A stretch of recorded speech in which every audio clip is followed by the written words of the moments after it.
Good morning, everybody, and thank you for all coming out today. My name is Raina Dennis, and this is my informative speech.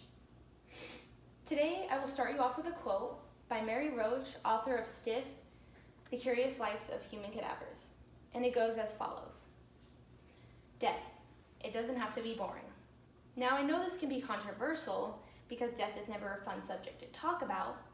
However, human dissection is a crucial part in the medical world, which leads us to today's topic, human cadavers.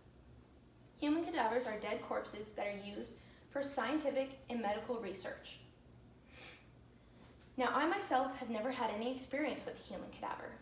However, as a future nursing student, it has suddenly piqued my interest. And because of this, I have decided to do research on various medical websites, including MedicineNet and National Geographic.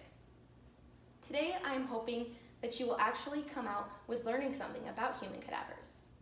Today, I will be discussing the early history of human cadavers, the uses of human cadavers, and how human dissection has developed today. Now that we know what we have planned today, let's begin. Human dissection dates back from the 200s BCE, where two Greek physicians named Herophilus and Erostratos were the first to systematically perform a human dissection in Alexandria, according to Science Museum Brought to Life. Now, human dissection was forbidden in most places, like the Roman Empire, or was culturally taboo in places like the Islamic and Christian worlds. However, this did not stop Galen, a Roman physician, in 162 AD, from performing human dissections. Instead of using human bodies, he would perform these dissections on animals such as monkeys, pigs, and sheep. It wasn't until the Renaissance, where Vesalius was actually able to persuade people that human dissection was a crucial part in the medical world. Back in early history, we did not have the chemicals that were used to preserve human bodies. This being said, human bodies would decompose very quickly, in about 3 to 4 days. In the warmer months, the bodies would decompose even quicker, which is why medical schools actually preferred to do human dissections in the winter months. Human dissection needed to be done by very strong-minded people due to the messiness, emotional ties they may have with the dead corpse, and the horrendous smell.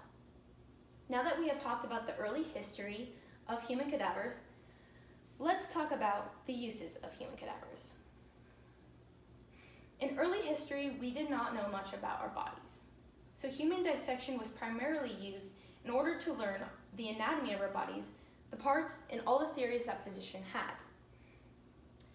Human dissection is also a hands-on experience for us, according to National Geographic. While textbooks and lectures can give us that first part of information, human dissection is used to solidify that learning. It can also help us to show the differences in anatomy in each individual. Human dissection also helps us to learn appreciation for the donor. Without the donor, we would not be able to have this crucial learning. Autopsies are also used as human dissection. They are primarily used to find the cause of death. Autopsies help us to confirm our accuracy of diagnosis and treatments, which will then help us to improve our quality of the care that we are giving to patients with certain diseases and disorders. Autopsies also help us with the families. They can help a family receive closure by finding the cause of death or receiving insurance benefits. Autopsies can also help us to determine genetic and environmental factors that may have had a role in it, and that may affect other family members in the future. Autopsies are also used forensically.